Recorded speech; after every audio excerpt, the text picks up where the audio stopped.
The Eastern Plain is finally open for travel. I hear that the people of Stonebury are alive and well. My husband and I can breathe a sigh of relief. I wasn't worried about him at all. He talks tough, but he was really worried. Oh, sorry you don't know who we're talking about. It's his apprentice. What kind of apprentice? My husband's an architect. Even the royal family and the Abbey commission his work. He's been at the docks here on a job. He just finished and we're about to return to Logris. These people don't care about all that. Why did your apprentice go to Stonebury? He's young and talented, but a bit eccentric. He said he wanted to help create a new town, so he set off to the frontier. A craftsman has to focus on his work. Creating a new town. Ha! He should know his place. But my husband didn't disown him. That boy's fearlessness reminds me of my husband when he was young. So you understand how he feels then? I didn't say that. If he thinks he has the talent, he's free to do as he likes. But if he doesn't follow through with it to the end, I'll be done with him. Did you hear that? He thinks the boy can do it. If you ever find yourself in Stonebury, go visit that boy's workshop. Right, I'll do that. Sorry about my husband. He can be a real grump. Don't worry about it. I'm pretty used to people like that. Hey, what's that supposed to mean? Take a good look.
Show you the beauty of my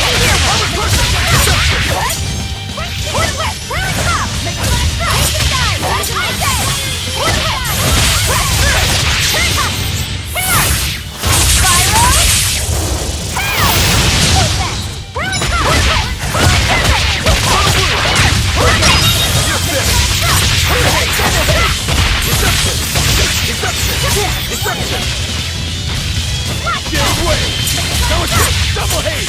No escape! See this? Shooting star! Not bad.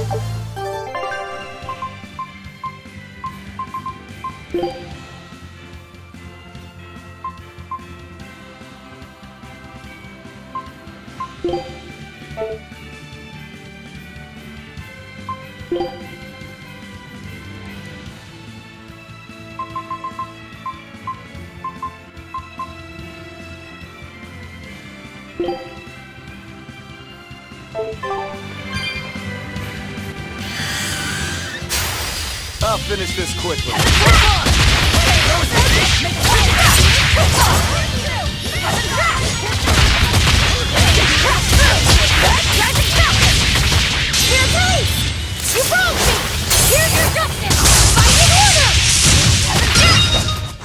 They were nothing.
Gotten used to it. Used to what? Your powers. I think I finally got a handle on them in a way that feels right. That's good. Hopefully you won't faint anymore. Yeah, and I'll keep learning too. I hope we can make this work out. Yeah, definitely. Fingers crossed. What's wrong? Nothing. Hey! When you and Eleanor made your pact together, she gave you a true name, right? Was it a good one? True name? What's that? It's a special name in the ancient tongue given to a Malak as a necessary step in forming a pact with a human. I gave Bienfu the name Fushi-Cass. It means thing. That's pretty messed up. It's just my own little way of showing affection. So what kind of name did you get, Laphicet? What's the matter? She didn't give you a really weird name like Magulu gave Bienfu, did she? If you're not happy with it, I can talk to Eleanor about it later. So go on and tell me— I'm fine with it. And I can't tell you anyway. Well, you don't have to get so worked up about it. A true name is not something a Malak just casually divulges to others. They carry a special meaning to us. Speaking it to anyone other than our Pact Keeper carries a special meaning. Between comrades, it means we trust them with our lives. In other cases, it's Practically a confession of love! You could have said something sooner, you know. Laphicet's at a delicate age. You should be more careful in the future. Oh, really? It's just another way of showing affection.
Dragon.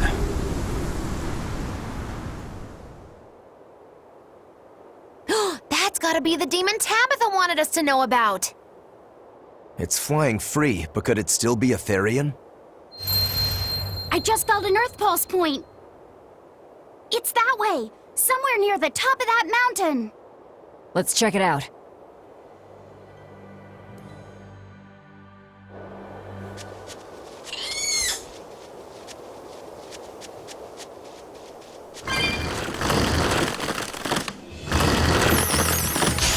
I'm ready for this.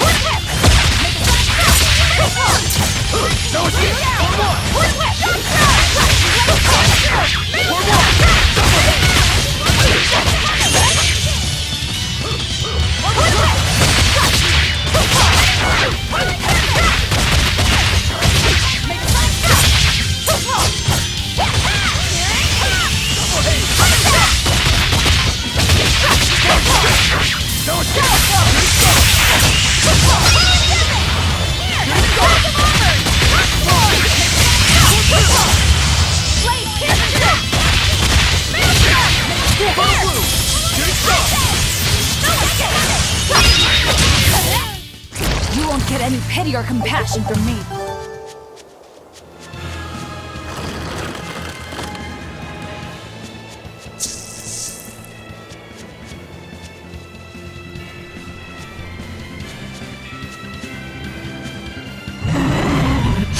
Always be on guard!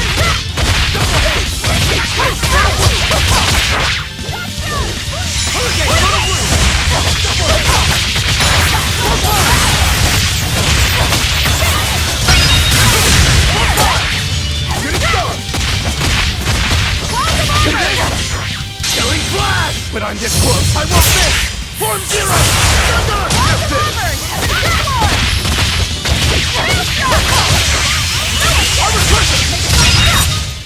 Not even worth my time.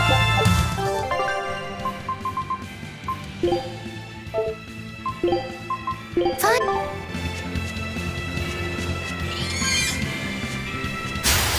Don't waste my time.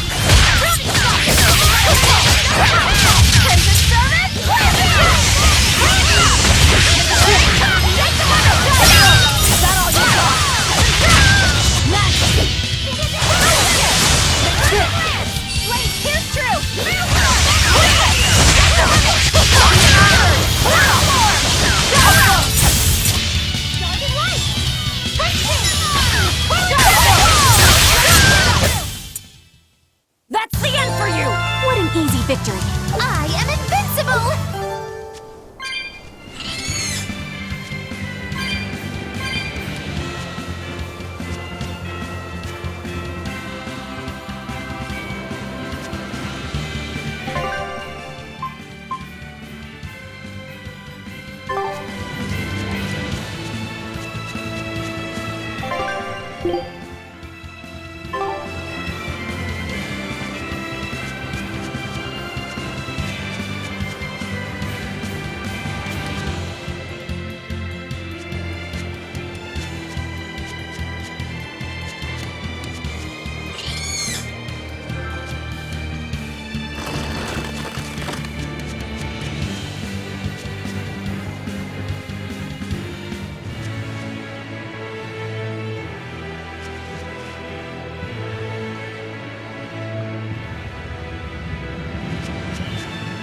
I'll cut down anyone in my way!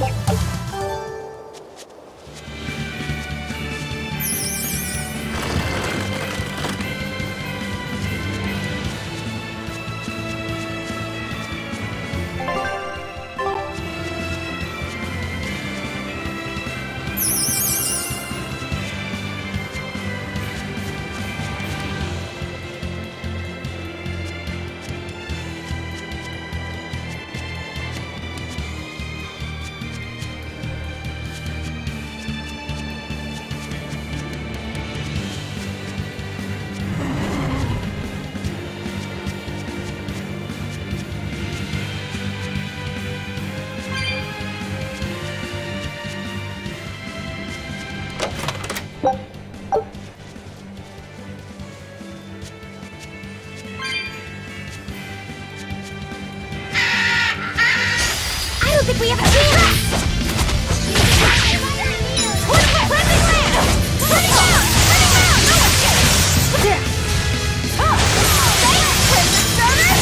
Your place! You wronged me! Here's your justice! Fight in order! Running out! Here! Blast away the shadows of darkness! Let's go! Ready to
can really feel the Earth pulse now. It's up above. Guess we're in for some mountain climbing then.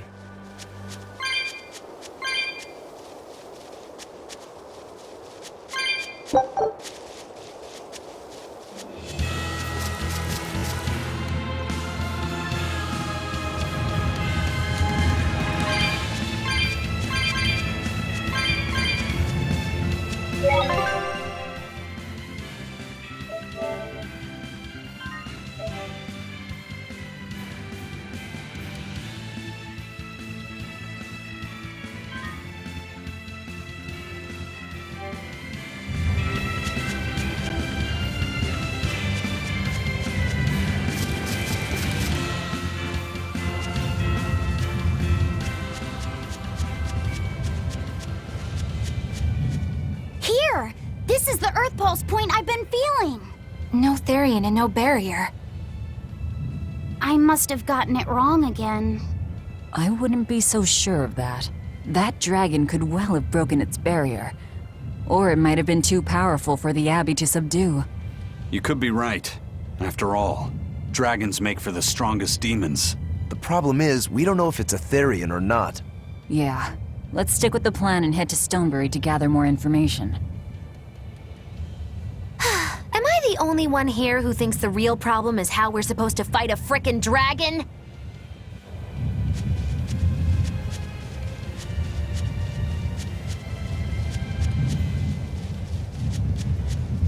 I can't wait to take a good look around. Whoa, now that's what I call a view.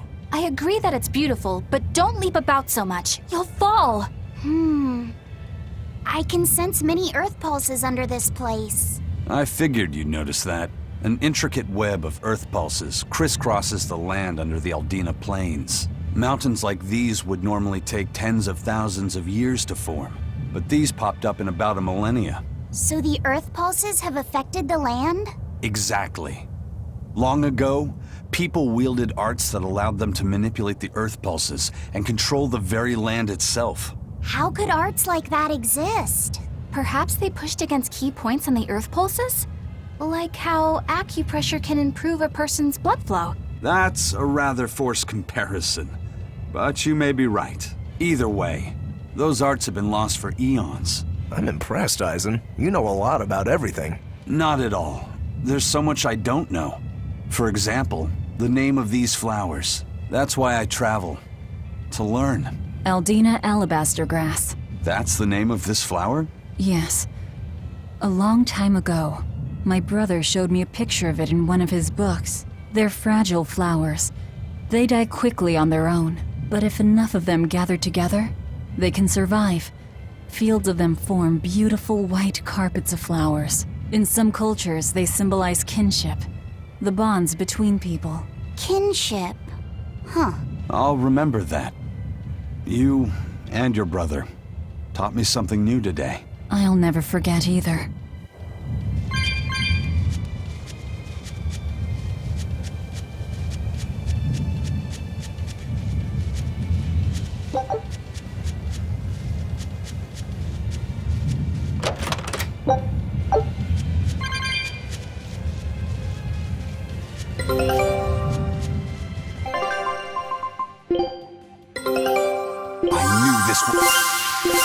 All right.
to dish out spanking!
Alright, if I were a Bloodwing, where would I be? We'll start at the inn.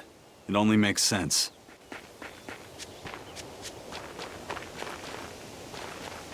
Yay!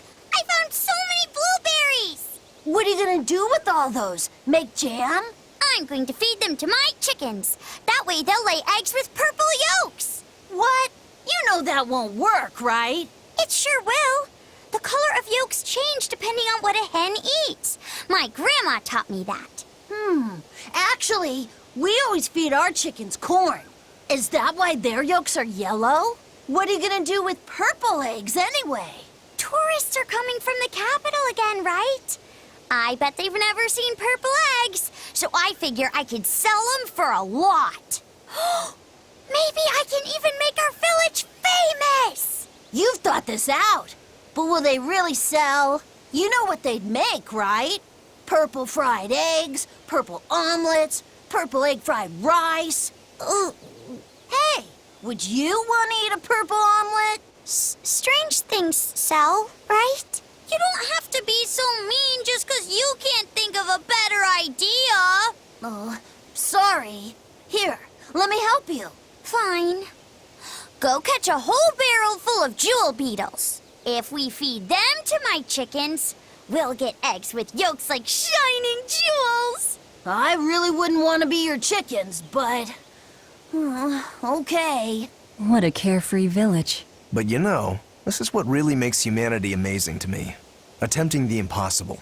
Reaching for the stars, just as a matter of course. Aye.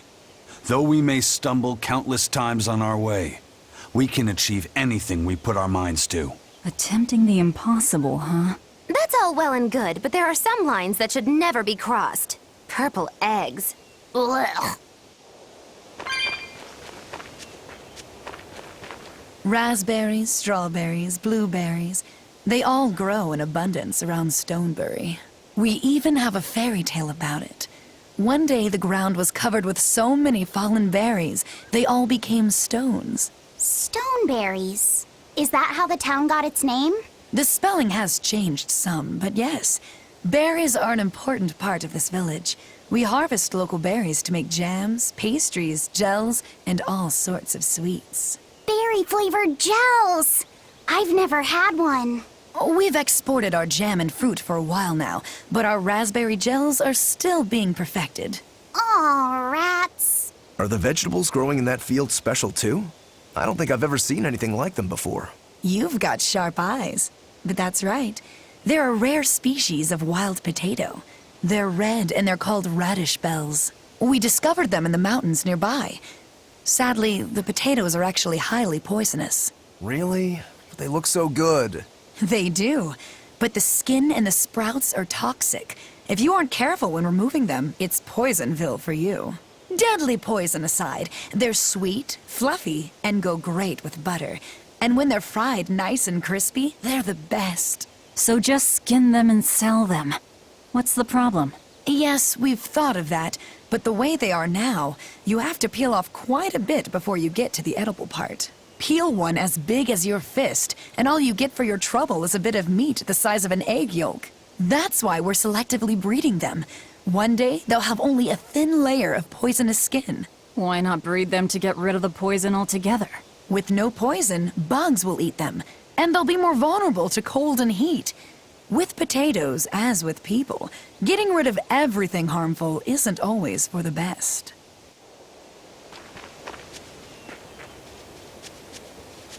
The water around here is ideal for producing wine and spirits. I've been thinking about fermenting something new. What will you make? This region's specialty is berries, so a berry wine? But the chilly air and level of humidity here should be just right for making an amber draft, don't you think? Considering the geography around here, the water must contain a high mineral content. If you use it to make a rice wine, the taste will be unique. I've considered all those options, but I must create something that can surpass my greatest rival, Sleeping Princess. But that's nearly impossible to make. Exactly. Not an easy task, to say the least. Sleeping Princess is made by filling an emerald cask with water from an enchanted mountain spring and sitting it in direct sunlight for 7 years. The water's magic causes it to change color each year. When it reaches the same deep green hue of the cask, it's ready. Solar fermenting, huh? It won't be easy to surpass a marvel of the winemaking world like Sleeping Princess. True, but I've finally found it. The ultimate stone. A gemstone? Will you make a cask from it? That would just make it an imitation. No. What I found can only be called a natural rock filter. You're filtering wine with a rock? Deep in the heart of these mountains, I found a stone that absorbs liquids. I tried using it to filter a berry wine.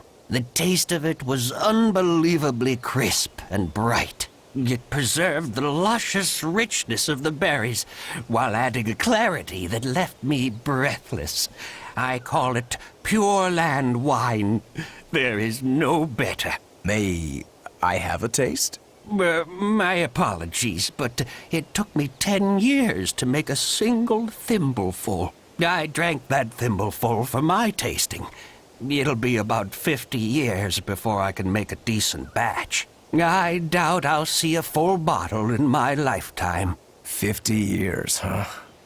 Meet you back here, then? I've never been so glad not to be human.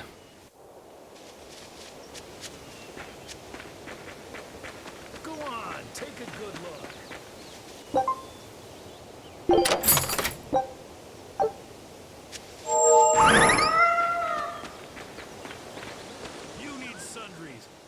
Stonebury hasn't had much luck growing just yet, but this pioneer town has a lot of potential.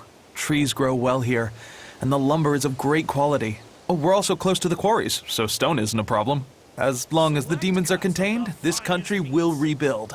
The need for stone and lumber will soar. Best of all, this area is quiet, has beautiful lakes, and is a perfect place for a craftsman like me to work. And why settle for anything less?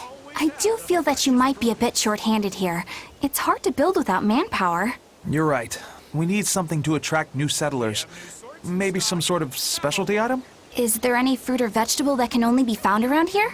There is a type of potato called the radish bell that we grow, but it's got a few, quirks. If you want to attract people, you should just ring a bell. Come to Stonebury, where the money grows on trees. A bell tower, huh? That might actually work. We can even use local stones for the bell. The Stonebury Stone Belfry. It won't work. Huh? Try hitting a rock. Doesn't ring. Ah, how could I have missed that? I'm still such a novice. My master taught me better than this. Think before you build. That's what he always said. I need to do better and not sully his name. Go on, take a good look.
I was on my way home from a trip to Logres, crossing the Aldina Plains, when I saw it. Rain was pouring as if from buckets, and the wind was so strong I could hardly stay on my feet. From the vast darkness of the sky, a monster of tremendous size descended, like the essence of the storm itself. A huge flying demon?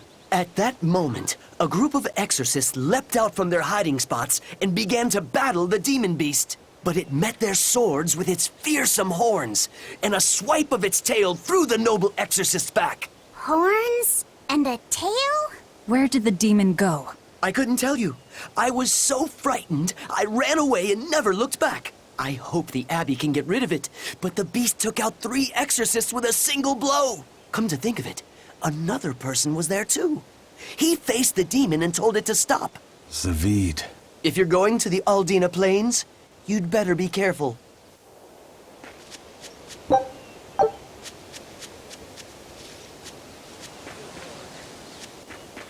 You need some. sundries. We got sundries.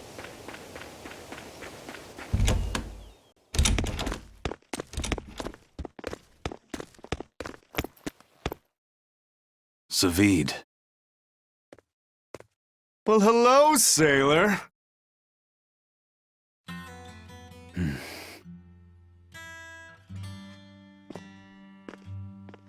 Are you waiting for someone? Nope. Just saying a prayer for someone. Someone? Let's go.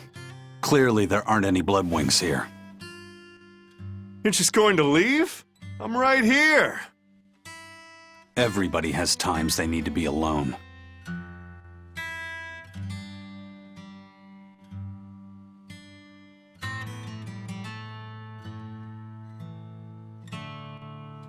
Fee. Right. Coming.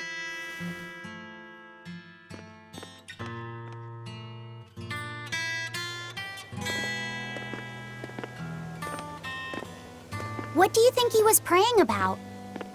Well, for one thing, he was drinking a bottle of Thorny Forest. Oh my! The drink you share with your special someone when you're going to be married for life! How romantic! But getting your hands on that stuff is no small feat. I can only hope I'll get a chance to taste it someday. That must have had an important meaning for Savid. That's why you left him alone. Don't read too much into it. You're Velvet, right? You must be the one who's seen the demon we're after. We saw a big snake-looking dragon fly over on the way here. Is that what you saw too? Yes, that's the one. It nests at the top of the mountain in Aldina Plains. We went to look ourselves. No dragon. It only returns to its nest on rainy days. Rainy days, you say?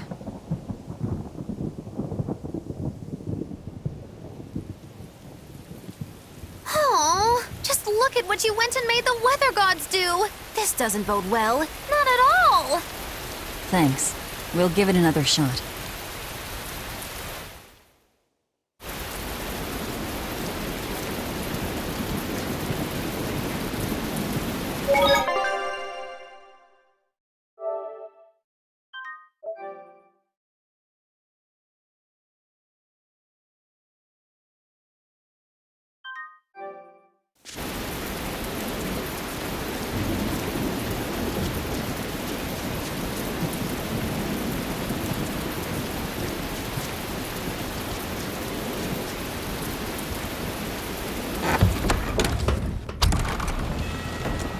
Hey there. Our meeting like this must be Providence, meow. We're in a hurry. Save it, cats. All the better, meow. I've just stumbled upon a perfectly nifty piece of stone just for you. What's it for? That's not a geoboard, is it? Bingo! I dug it out of some ruins, meow. They were made by Norman Meowny years ago for surfing along Earth pulses, but I can't use it, so I figured I'd pawn it off on someone else who could, meow. Wait, Norman made this? That doesn't exactly inspire confidence. Don't be so mean! We're capable of exceptional things! Sometimes. When a Norman speaks their own name, the board springs to life and whisks its masters away at top speed. They'll even plow right through weak demons. You can say it's our masterwork, even if we sorta stumbled on it by accident. Huh. Well, then I apologize.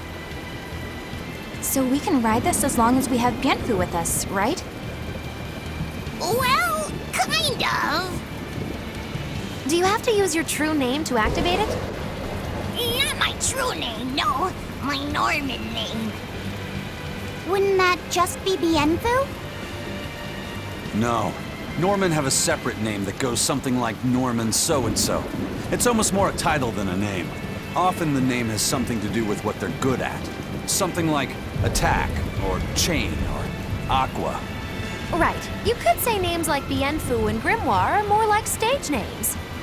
I actually don't know Bienfu's Norman name, but I can't wait to find out. What is your name, Bienfu? Come on, out with it. We're in a hurry. Norman Brave. Whoa, look at that! Wait, Bien Phu. Your Norman name is Brave? That is so deliciously absurd! Why do you think I've never told you before, Bien? At least the board works, Meow. And if we get on this board, it'll move us around? Well, about that. The board propels itself by pushing against Earth Pulse flows. To do that, the board needs information on the flows, but this one here's a completely blank slate, Meow. First, you need to find the geotrees in each area. They serve as a conduit between the surface land and the Earth Pulses, Meow. Once you've actually located a geotree, you can record that area's Earth Pulse data into your geoboard, Meow. Got it. This area's geotree is right over there, Meow. All right then. So long as we find more geotrees, we'll be able to use the geoboard to travel much more quickly.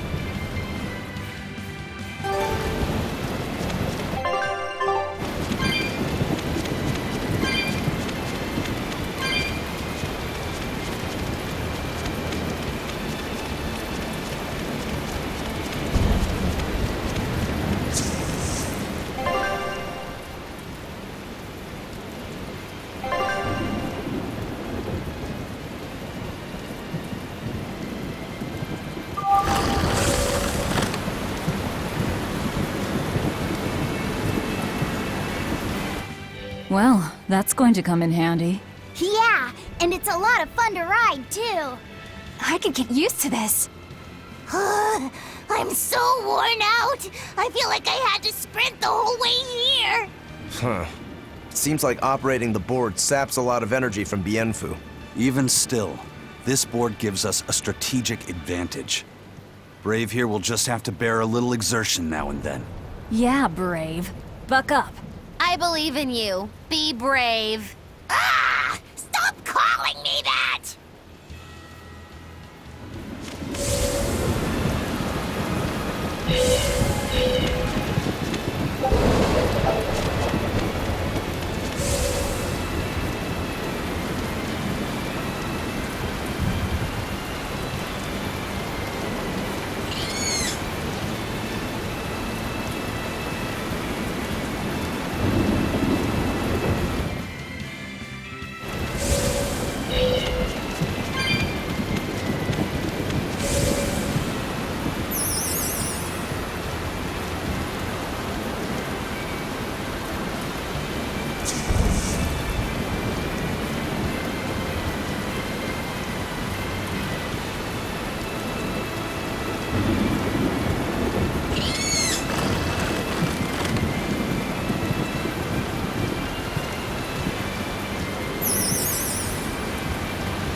Looks so deadly.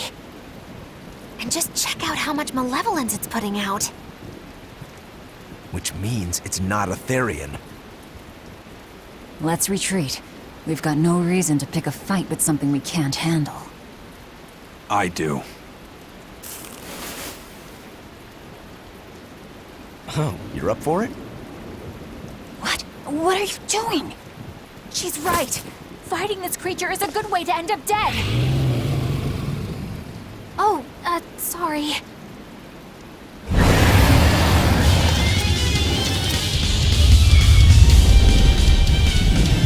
Well, no turning back now.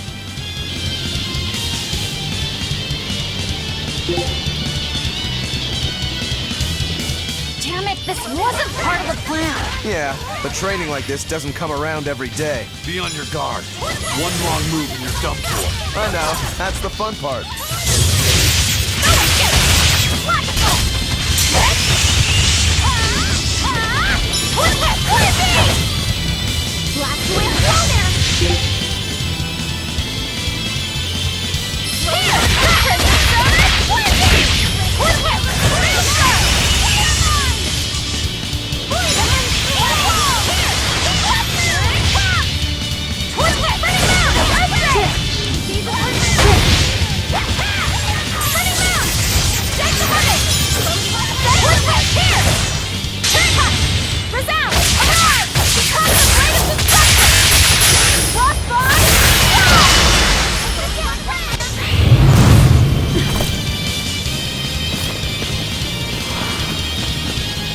Yep.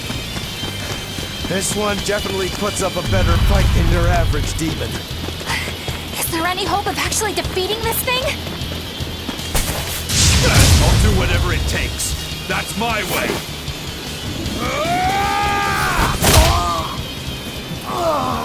Zavid! Yeah. I see you're out for blood, as usual. You knew, didn't you, Eisen?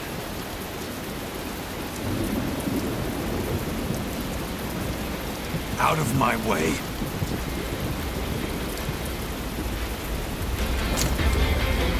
What? Are you protecting the dragon? She's not a dragon! Huh? Back off, or I'll make you back off.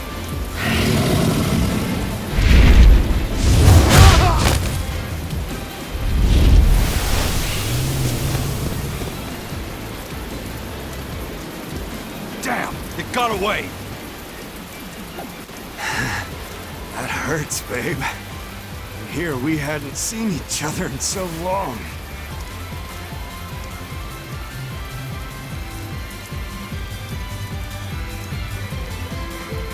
Hold it. Is that dragon someone you knew? I told you, she's not a dragon.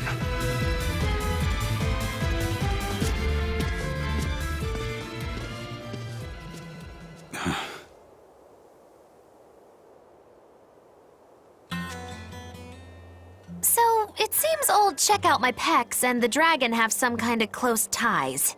Did I hear you right? We're talking about a dragon here. I know what I said. But how could that be? When Malakim are tainted by malevolence, a dragon is what ultimately results. So you're saying that dragon was a Malak Zavid once knew? She must be who he was praying for back in town.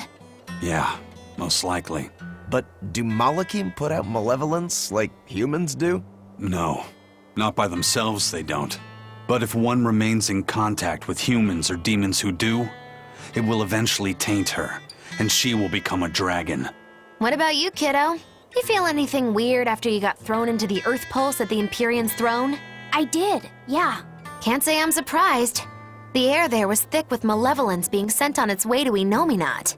If I'd stayed there, I might be a dragon too. Is having a vessel not enough to prevent a Malak from transforming?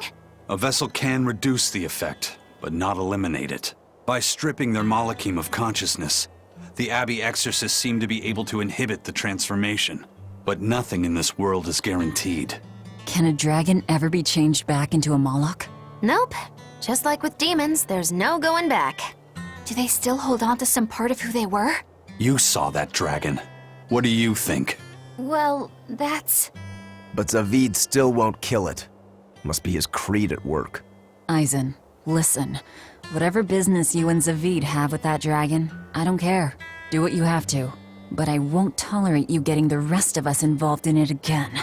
Do I make myself clear? You've got it. Good. Now, let's get back to the Therian hunt.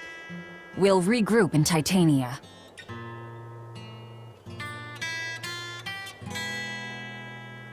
If what Eisen said is true, then could I wind up as a dragon someday?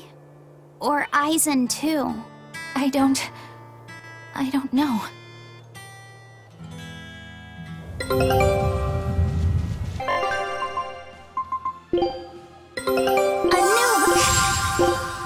Scout